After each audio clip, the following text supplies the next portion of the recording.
Hello friends, welcome to Current Science Weekly Current Affairs class. In this video, we'll be going to discuss about the various current events which have happened in the second week of August. Focusing on the first aspect with regard to the BEML. Bharat Earth Movers Limited, a PSU, which has headquarters at the Bangalore, has recently signed an agreement with the Cameroon. So Cameroon is a country which comes in Africa. So what the agreement majorly talks about is this: the BEML is supplying equipments, construction equipments to the Cameroon country for cassava cultivation. So cassava was considered as one of the important crop, edible tuber we can call it as, which has various health benefits and also supports for the food security, especially in the African region or the tropical belt. In order to focus on this cassava production in that country, the BEML has signed an agreement with the Cameroon to supply various equipments such as with regard to cutting of the cassava, with regard to the tilling, with regard to harvesting, various processes associated with the cassava cultivation. For that, the equipments will be provided by the BEML. So you need to remember which country for which production it has been given. Moving on to the next aspect, it is regarded to the India has celebrated 75 years of our independence. The Karnataka state government, first citizen of state, the governor, has felicitated some of the freedom fighters who have made a unique contribution or made a great contribution for the freedom movement to attain the freedom. So this year marks 80 years of our Quit India movement, at the same time 75 years of our India's independence. The three respected freedom fighters are Narayanappa, Shankar Narayan Rao and Nagbhushan Rao are felicitated by the governor by visiting their homes and then by felicitating them in their respective houses. So this is with regard to the felicitation done by the governor for the freedom fighters. Moving on to the next aspect, it is regarded to the High Court verdict. The High Court verdict given with regard to the abolishment of the Anti-Corruption Bureau. So this topic is very much helpful for you to write answers for the mains, especially in the paper 2 as well as in the paper 1 if socio-political perspective topic or in the polity. And also you can take some of the observations made by the High Court where you can add on those points in your ethics paper also. Karnataka High Court has abolished the ACB, Anti-Corruption Bureau. The Anti-Corruption Bureau was established in 2016 by an executive order of the government under the Article 162, and it has taken out the powers of the Karnataka Lokayukta and it has been bestowed upon or stored with the ACB, and the ACB was headed by an officer of the rank of ADGP and who reports to the Chief Minister. So which means that all the political representatives including the MLAs, the CM itself being the boss of that ACB, it cannot give us the impartial inquiry and it cannot give full justice to the what we considered as a termite which is hampering the India's growth, that is the corruption. So in order to give the powers back to the Karnataka Lokayukta, the High Court has cancelled the establishment of the ACB based on the PIL, public interest litigation filed by the advocate Chidanandaras. Based on that, the High Court has observed that the government has not justified the creation of ACB or the questions which are posed by the or asked by the High Court. For that, the government has not substantially answered for the questions, which means that the ACB stands null and void, means the establishment is abolished and all the police powers will be transferred to the Karnataka Lokayukta. And now the Karnataka Lokayukta not just as a grievance redressal mechanism, it also has a power to prosecute all the representatives, all the elected representatives, all the officers including the Chief Minister and other cabinet ministers. So the earlier powers have been restored, and it has Karnataka High Court has observed various things such as the ACB till now has not even filed a single case against the MLAs. So corruption has not been justified or has not been addressed properly by this institution, and Chief Minister being the political boss or what we call it as the head of that institution cannot work in a free hand, cannot give a free hand to them, and they cannot work in the impartial manner. By observing all these various observations made by the High Court, and it said that the Karnataka Lokayukta should be strengthened by giving more powers, and all the pending cases which are there with the ACB must be transferred to the Karnataka Lokayukta, and the Karnataka Lokayukta now has the jurisdiction to prosecute all the persons including the government officials, the elected representatives, the cabinet ministers, even the Chief Minister under the Prevention of Corruption Act of 1988. To know about the Karnataka Lokayukta, how the Lokayukta is appointed, what is the term, what are the other mechanisms associated with the Karnataka Lokayukta, you can refer our the earlier videos where I have discussed in detail about the Karnataka Lokayukta. So this is with regard to the verdict given by the High Court. Now moving on to the next aspect, it is regarded to a famous personality called as Shumagga Subbanna. The Shumagga Subbanna is considered as one of the noted and high revered person in the Karnataka music segment or Karnataka music sector. Shumagga Subbanna has recently been passed away, and we need to look into his contributions. So he was the first person to win the national award for the playback singing.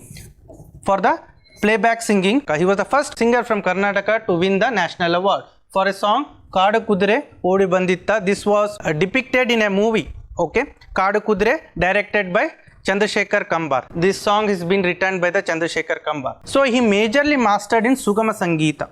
Rather than going for the movie playback singing, he focused majorly on the Sugama Sangeeta, where he talks majorly about the classical music aspect. He became known name to the Karnataka with his singing Barisu Kannada Dindi Mama, written by our Rashtrakavi Kuvempu. With this, he became a household name. Other contributions which we can remember upon his various Tattvapadas by Shishunal Sharifs were sung by the Shumagga Subbanna, for which he got very much applause and great honor by the public. And his singings were majorly focused with regard to spiritual and philosophical context. That's why he considered as one of the founding pillars with regard to the Sugama Sangeeta. So he focused majorly on the classical singing, that is Carnatic and Hindustani. Based on that, he used to sing. So his death or demise is considered as one of the great loss for the Karnataka music industry. So moving on to the next aspect, it is regard to the water policy of Karnataka 2022. So recently, the government of Karnataka has approved the water policy for 2022. In the policy, it has observed various features, such as the Karnataka is a more water stressed state. The groundwater is depleting at an alarming rate, and there is what we call as erratic monsoon. In the past 2 decades, the state went through at least 14 droughts. There is floods and droughts happening at the same time. So majority in the North Karnataka part of you, the area is more prone to drought. So in order to address these various growing issues, especially with regard to the water usage and the agriculture, which is considered as the major sector which is using the water. 85% of our water needs demanded by the agriculture sector. So in order to address all these needs, the water policy majorly talks about the efficient use of water, groundwater resources, the tap water resources. So for that, it has brought in various mechanisms, such as it has been directed to find unwise usage of water. It talks about the efficient usage of water in the agriculture sector, such as drip irrigation, sprinkler irrigation, and efficiently recharging of the groundwater through various water development projects. And it also talks about integrated water resource management plan, where we should integrate the various sectors which are using the water in a more holistic and efficient manner. For that, it has devised various plans, such as groundwater recharge through the various process, reusage of the wastewater, so that can be used to the recharge of the lakes, recharge of the ponds, so that which will enhance the groundwater, and which in turn helps in the growth of the various vegetation across the areas. So it also talks about new age agriculture, where we need to efficiently use the water resources and address the needs of the people.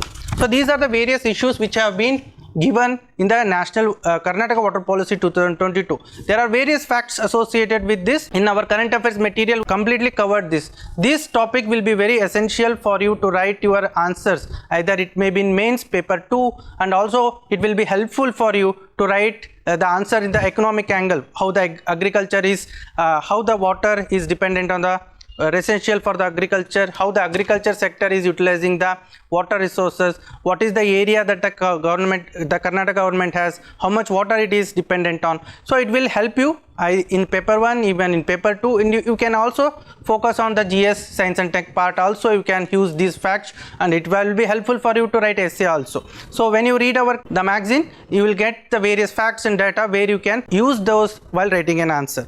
So moving on to the next aspect, it is the aerospace and defense policy.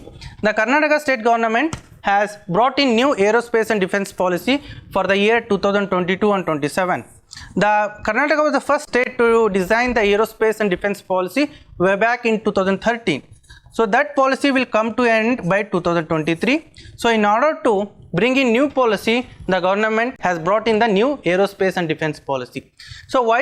Because Karnataka is considered as a hub in aerospace and defense sector. Almost 25% of India's aircraft industries are located here.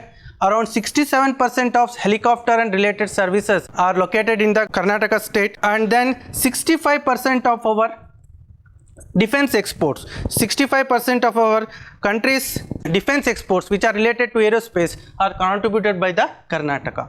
So in order to give boost to the Karnataka, the new aerospace and defense policy has been brought, where the government is providing various subsidies in the form of additional subsidy, and it has classified the area into zone 1, zone 2 and zone 3. The zone 1 is outside the Bangalore, for which it will get 30% subsidy. For zone 2 and 3, for which it will be designated areas which are there in the Bangalore, it will also get the subsidy up to 30%. For the one more zone it has created, it is called as zone of special categories. So these zones will get a subsidy of 35%.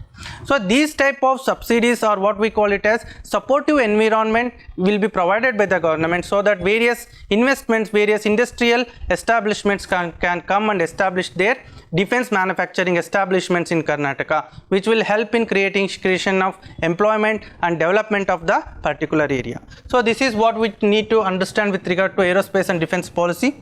Moving on to the next aspect, it is new backward taluk. Recently the concluded cabinet has decided to include some more taluk under the new backward taluk program. So earlier the committee headed by Nanjundappa committee, which is considered as the major milestone in regard to address the regional imbalance, has given some suggestions. Based on that, the government has accepted the report and it has devised a plan called as SDP, Special Development Plan, to address the regional imbalance in the most backward taluk. Because of the reorganization of the taluks, now more taluks have been formed. Now the taluk stands at 235. Earlier the taluks were 174. So additional taluks will be included as now as the backwards. Around 14 new taluks will be added as the backward taluks. So, and when the SDP, then the SDP programs will end. So in the coming months, so in this year, the SDP, the Special Development Program, will come to end. So when this program will be completed, the government will plan to bring in aspirational taluk program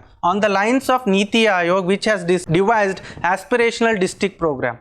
So to focus on the backward taluks, it has brought in a scheme called as aspirational district program, which also we have discussed in our previous videos, which you can refer so.